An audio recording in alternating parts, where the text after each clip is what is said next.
السلام عليكم. انتنا بدن فرحدين وحن كراذنا مال قلدن اريغا فرحد معنى بدن اي ليدهي قف البنا سي ايو اركا فرحدا وحالاغي يابا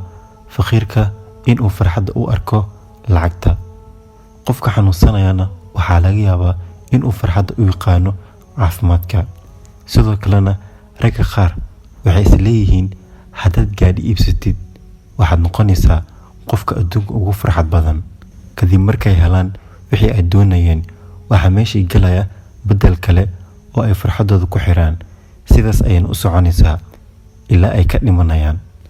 haddaba maxay tahay farxadda dhabta ah farxaddu waa ku qanacsanaanta wax walba aad haysatid ama xaalad walba aad ku jirtid waa ku qanacsanaanta wuxuu Ilaahay subxaanahu wa ta'aala ku qoray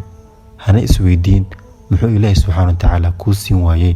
wuxuu hebel ama heblaay haysato balse waxaad fiirisaa qofka adiga ka sii hooseeya kuna xamdi waxaad haysato oo dheh